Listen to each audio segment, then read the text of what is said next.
Welcome into the Shawn Quinn Show right here on ESPN Radio Savannah. Christian Gokel, glad to have you alongside on this Tuesday afternoon. Pleased to be joined, as always, by the head football coach of the Savannah State Tigers, Shawn Quinn. And, Coach, I know the internet is a dangerous place to get information, but if the internet is correct, I believe a happy birthday is in order for the head coach of the Tigers. 22. Appreciate that. That's really not public info, but I appreciate it. I guess I'm getting a year older, so we won't go any farther than that. It's kind of becoming more of a sensitive subject the older I get. So, you can finally rent a condo by yourself, Coach, rent a car. You're finally hitting that age. You've been able to vote for a couple of years now, right? I can go to any movie now and not have to get parental approval to any movie now over at AMC. So I'm good. But coming off a work week this past week, Coach, obviously you guys opened the season a couple weeks ago and then this bye week this past week. What was the biggest goal for you guys as a coaching staff during this past week of practice?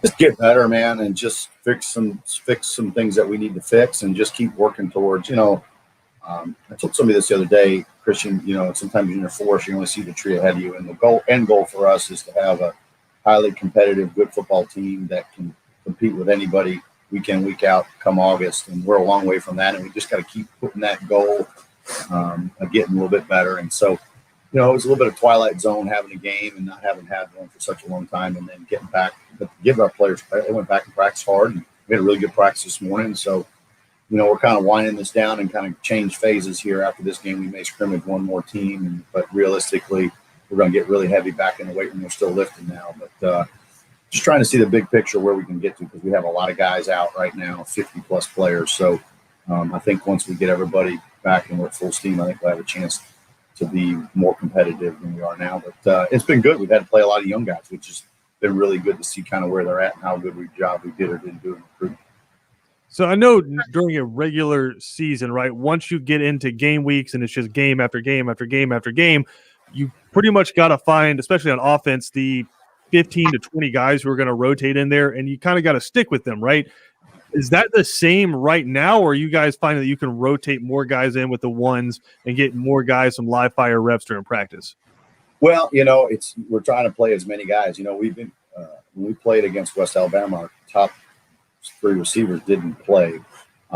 So to get those guys back, I think really will be a huge benefit. We've been able to roll a lot more guys in practice. And basically, I think the advantage this spring has been, Christian, everybody that's dressing has an opportunity to play. So your practices tend to be pretty locked in because guys know they got an opportunity to get in the game. So we've been able to, they've done a good job. We're normally got about 18 offensive linemen. We're down to 10 healthy bodies. So they're rolling 2 deep in there. We normally do 3 or 4 deep in practice. But we're down some bodies right now on offensive line. Same thing with defensive line. So everybody's gotten reps. So the advantage is there's not a single guy on our team that hasn't gotten good quality work. Maybe in the fall they would be limited in how many reps they get. I know after 496 days, you guys were just ready to get back and play football. But how is this affecting you guys in terms of a schedule as a coaching staff? Because I know every year is pretty much laid out week by week as to what you guys can do recruiting-wise, getting ready for different levels of training, right? Spring practice, going into summer workouts, and then fall workouts. How is this affecting you guys, just your schedule? Well, the biggest thing it cuts back on is just the weight room time, because normally you're 5 days a week getting running, lifting, conditioning of some form. It may be 4 days of lifting, 2 days of conditioning. 5 days a week we generally get at it. So we got to get back in that phase pretty quick. That's the biggest thing. But also, I think for me, we've got a football operations director, Savannah Hockman, getting her to take trips and kind of see where we have the holes and how we travel and how we can do a better job. There's a lot that goes into it, Christian. It's kind of like Kenny Chesney going on tour. There's a bunch of, we took 4 buses and 100+ people, and, there's things that you got to iron out. I'd rather do it now than in the fall, So that's the biggest thing it affects is just, the hours are much longer. In the off season, you tend to have a little better hours, but during in season, you're there dawn to dusk. So there's a lot of 4:30 in the mornings, a lot of 5 a.m. So let's say you're sleep deprived right now a little bit. Well, I know you've said this multiple times. You just haven't had a normal season yet at Savannah State. Maybe one day, Coach, but just not quite yet. There's nothing in the manual that, not many coaches have had to go from Division I to Division II. Generally, they go up, had to cut half the scholarships, had to have a pandemic. had to practice for a year and a half. So I just give our coaches and our players credit. And I took the manual that I thought was the coach's manual and threw it out the window and decided to make a new one. So I've made a lot of phone calls to head coaches and said, what do you do in this scenario? It's like, well, I don't know. I've never had that one. So it's been good, though. Well, Coach, the last time there was live fire football action at Savannah State was just before the pandemic, where you guys played your spring game. I know you had all of us up there, a lot of the local media folks out there calling plays. All I'm saying is the one offensive coordinator who called a touchdown on his first drive is on the microphone right now. So, I mean, if any colleges, high schools out there looking for an OC, you guys just let me know. But that being said, Coach, it's been a while since we've had live fire football at Savannah State. You guys have Middle Georgia State coming to town on Saturday. How excited are you, just beyond the game, but to have football back in Savannah State? Oh, I'm really excited. I'm excited to have something here to look forward to at the end of the week, and for our players and for everybody just to go and play a game in our stadium and compete and defend our turf. And, ironically, this morning we ran fastball, which is how fast can we run plays, and the offense didn't look very good. And I told Russell, I said, I can get Christian over here at any point. He can call these plays effectively. So get going, or I'm going to bring him over. So just I was impressed with your play calling and your ability, your acumen for offensive football was quite impressive. I know Ben and those guys would aspire to be at your level, but it was pretty impressive. Well, Coach, I did a real simple equation in my head, right? I heard this a while ago from actually another college offensive coordinator who said, when all else fails, just turn around and hand the ball to the best athlete on your team. I had D'Angelo Durham on my offense, so I was like, this is a pretty simple choice for me, right? I'm just going to turn around and hand the football off. Oh, smart guys. They play to this hand that you're dealt that's good. So play to your strengths, and you did that, and D'Lo's a good one to hand it to. So when in doubt, run it. That's what I always say. Well, Coach, how has the intensity been this week in practice? Because I know it's a game week, so that usually ratchets up the intensity a little bit. But coming off of a bye week where you guys actually had a game to go back and watch tape the week before, I know as a former player myself, some of my most, I don't want to say intense practices, but where I really challenged myself was when my coach kind of got on to me from game tape, right? It's like, here's what you were doing wrong. Here's how we fix it. What was the intensity level like this week? Well, today we had a really good practice. We practice Sunday nights, and then we're off on Mondays, and we do kind of a pro-style deal where, they practice on Mondays and they're off on Tuesdays. So we kind of follow that same pattern. But, man, today was good. I took a step back and just let them go at each other and just kind of watched. And I didn't want to be a cheerleader. I just kind of let them go at it, and it was good. We had really good work, and hopefully tomorrow, the way we do it, we give themes. So we have Sunday Fun Day, which is hopefully we celebrate a victory and review the film. Then we're off on Mondays to concentrate on school. Tuesdays, we call that Bloody Tuesday because that's a work day and it's battle each other out. Wednesday, we got the Salt Bay guy from Istanbul dropping salt on practice, Salt Bay. We got Chop It Up Wednesday, and then we've got No Sweat Thursday and Freaky Friday. So every day we got a theme, and man, they did a good job today. I was excited coming off the field today, and look forward to hopefully have another good one tomorrow. And a lot to get into here on the rest of the program. I know, again, Middle Georgia State coming to town. Got to talk about what the uniforms are going to look like. Got to preview the team coming to town in the nights there, and then we'll get into the Shawn Quinn mailbag here in a little bit. This is the Shawn Quinn Show right here on ESPN Radio Savannah. We'll be right back. Welcome back into the Shawn Quinn Show right here on ESPN Radio Savannah. Christian Gokel, glad to have you alongside.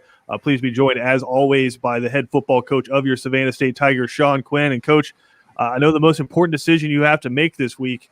What's the uniform combo for your first home game in a while? Well, we're going to go with the blue jerseys because we're at home, but we're going to probably do the white pants. We're going to go the blue and white, and we went all blue on the road. For the classics, we usually wear the all blue, but the players wanted to do one game all blue and one game blue and white. So it'll be blue-white with the orange accents, so it'll look good. So hopefully we'll look sharp, play sharp, feel sharp, all that good stuff. Now, is that a decision the players get to make, or like the leadership council? How does that work? We got a group of captains that are 6 guys, on both sides of the ball. They get together and we kind of talk through, hey, where's the team going, what we need to do. And I usually let the players, when those guys visit, and they'll come and say, hey, Coach, let's wear a blue jersey with white pants or orange. We seem to be blue on blue or blue on white. They're not big fans of the orange pants, so we use those as practice. Oh, Yeah, not big fans of that. Want to change? We need to get some new uniforms, so that's something on my list of things to do that we can kind of freshen the look up. We've had those for a number of years, so we'll work on that here in the offseason.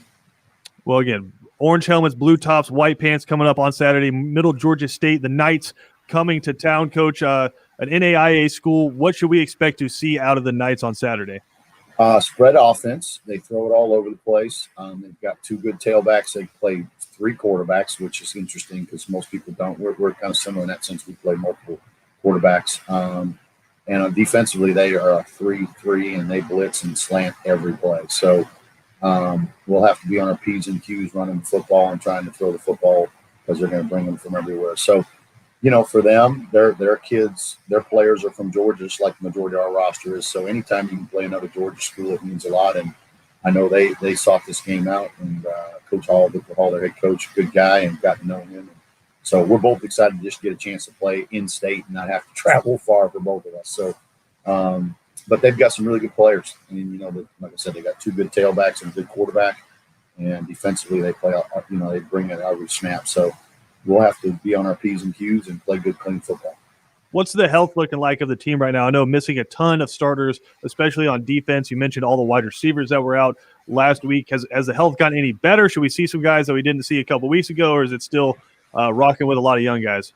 Our trainer's we're getting the full amount out of him, whatever they're paying him. But we gained 3 and we lost 5. So on offense, we gained some wideouts and had some other guys get banged up that'll be out for this game. Defensively, we'll get a few guys back for the game, but still gonna have a lot of guys out. But hey, we'll make do. And this time of year you get going, you get beat up, and we don't have some of the depth that we normally do because we've got some guys out, and so we've gotten a little bit more injury bug because of guys getting more reps than maybe they normally do. So we'll have enough guys to play and be ready to roll, but you'll see some more freshman guys, I think, make some contributions on both sides of the ball this week. Hopefully another week of practicing and be ready to go. Well, I was going to say, I know a lot of freshman guys making their debut a couple weeks ago, hitting the road, playing in a historically great college football stadium against a really good opponent. You're a freshman, you're making your debut. You got to imagine a little bit jittery out there, maybe some queasy stomachs before the game. But you also had some freshmen who made some really big plays in that game as well and played pretty well, just looking at the defensive side of the ball, especially guys who are up towards the top in terms of total tackles for loss. Playing at home, already having a game under their belt, how much better do you think those performances could be this week? A lot better. Usually between week 1 and week 2, Christian, you have a ton of improvement. That's been year in, year out, every level I've ever coached, from week 1 to week 2. And we felt like that was an advantage West Al would have playing a game before us, that they would have that kind of out of their system. But I expect us to play cleaner. We had some substitution issues, and then obviously we had a couple of snafus on special teams that hopefully we've cleaned up. And I just think the whole process, and we hadn't played in so long, it's good to get one under the belt. I think we'll be better for it. Absolutely. Again, catching up with Shawn Quinn here on ESPN Radio Savannah. Middle Georgia State coming to town. Coach, what's it going to be like for fans in the stands? How many people are we allowing in the stadium? I'm going to leave that to the higher authorities, so I'll just leave it at that. I'm not going to. So if you want to figure it out, head to Savannah State Athletics and we're excited. I'm going to give the answer. We're really excited to play in front of our stadium at our place. I'll leave it at that. So I've been asked to.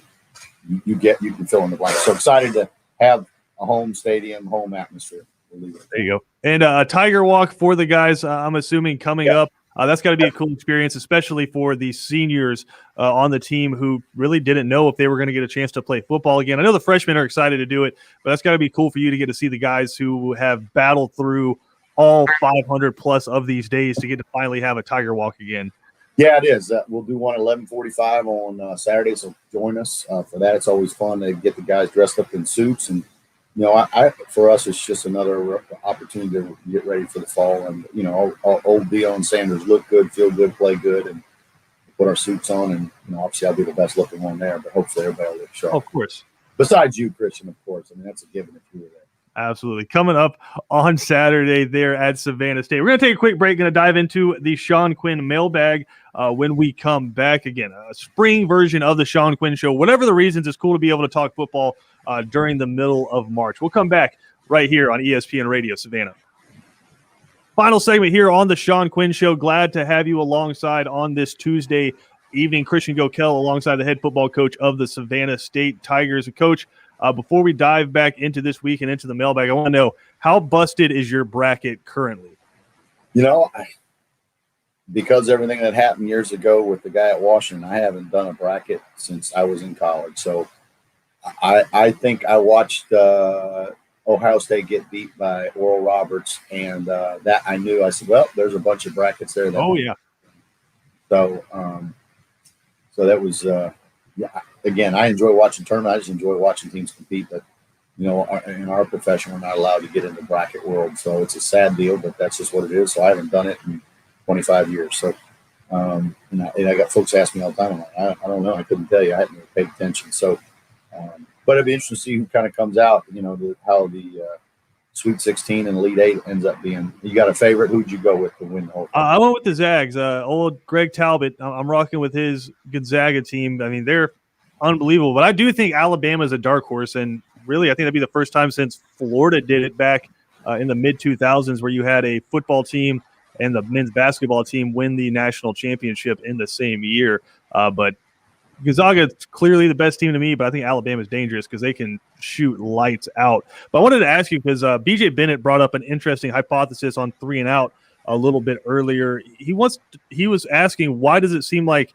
sports fans in general seem to pull for the underdog, the 16 seed in college basketball, but when it comes to college football, it seems like the entire sports world is always pulling for the same 8 to 9 teams to make it and don't want to give the credence to the good, really good G5s or non-traditional great programs. They don't want to give them the benefit of the doubt like they do in college basketball. Do you have any thoughts on that? Well, I would say 2 things. I think folks identify with the underdog in college basketball. A lot of us see ourselves as underdogs. And I would say this, basketball has become such a transient sport with transfers, 1-year deals. There's not the brand allegiance it used to be. When I was a kid, we watched North Carolina play, and you'd know, hey, so-and-so is coming back.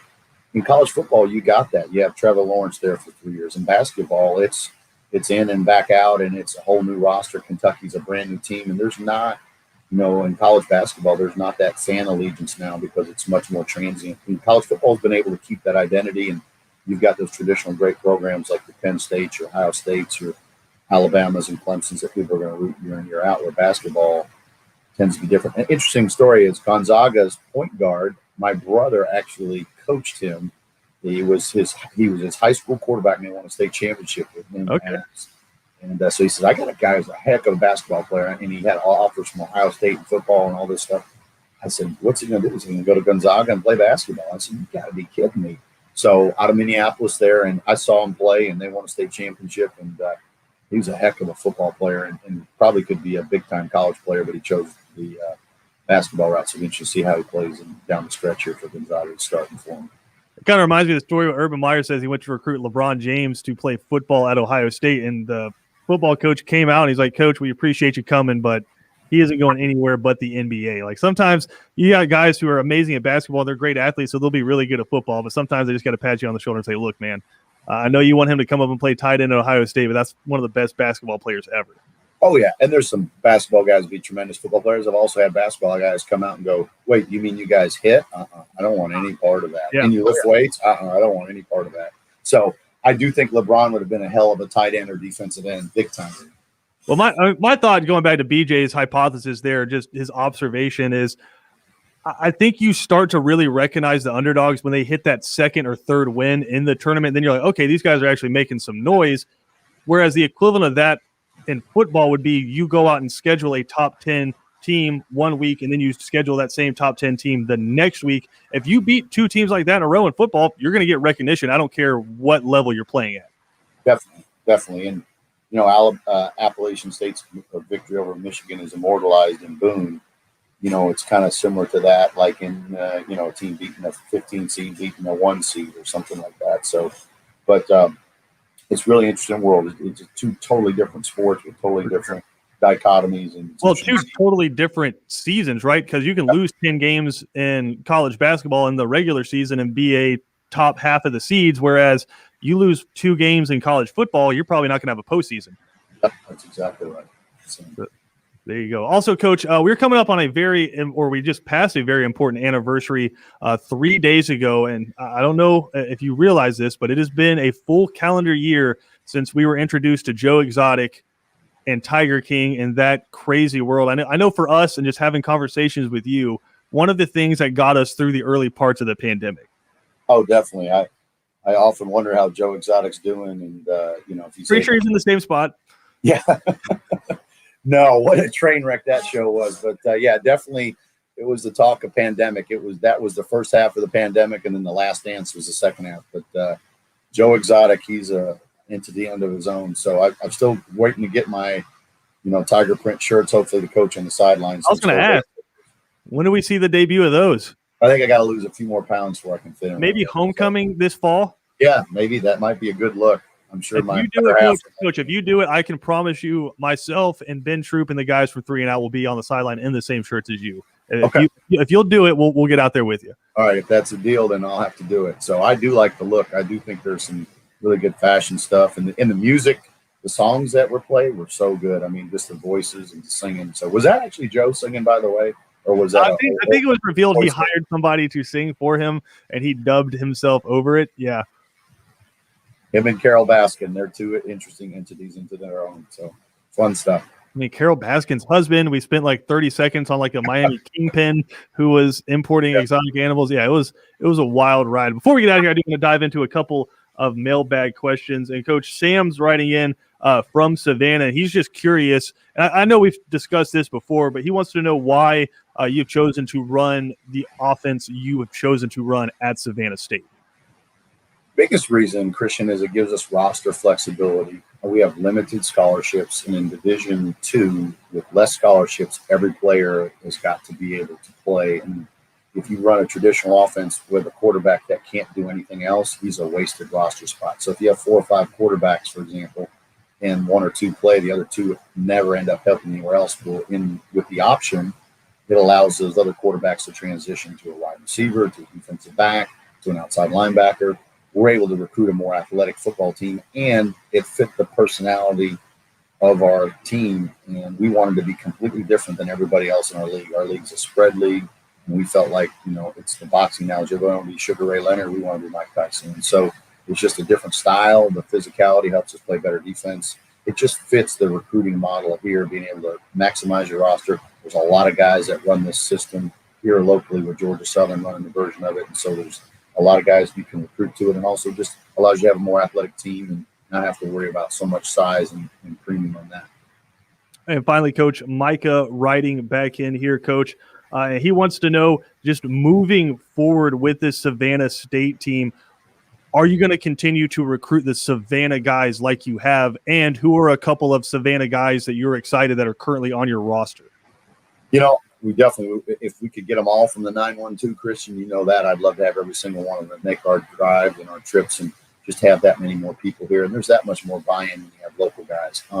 I'm really excited about Julian Roberts, who's a tight end that's starting for us. That was a freshman last year. He's a local guy here from Memorial Day High School. Jordan Grant's a really good skilled player for us from Savannah Christian. Jalen Wells is a young quarterback. I think there'll be a bright future him. From Beach High School, and I can name you a bunch of other guys, but Bradwell Institute, we signed 3 guys from there. Our kicker Kenneth Lockhart's going to be, I think, a really spot-on kicker, and he's a local guy. And DeLeon Madrina is an offensive lineman who think's got a bright future for us. I can just keep naming South Effingham. We've got a bunch of guys. We got 3 guys from there right now. So we can go around the room there, but there's a lot of good local players here, and I think the more we get, the better players we can get because they attract other guys to the program. Tony Thomas, New Hampshire, is going to be a really good player for us. So excited about the guys we got and the ones we're going to keep recruiting. There you go. Shawn Quinn, the head football coach of the Savannah State Tigers, kind enough to join us here on the Shawn Quinn Show, hanging out, talking everything from Middle Georgia State to Tiger King here on the program today. If you miss any portion of the show, you can head to espncoastal.com. Also find us on Spotify and Apple Podcast as well. Coach, we really appreciate the time, man. Look forward to seeing you out there on Saturday. All right, brother. Go Tigers. We'll talk to you soon.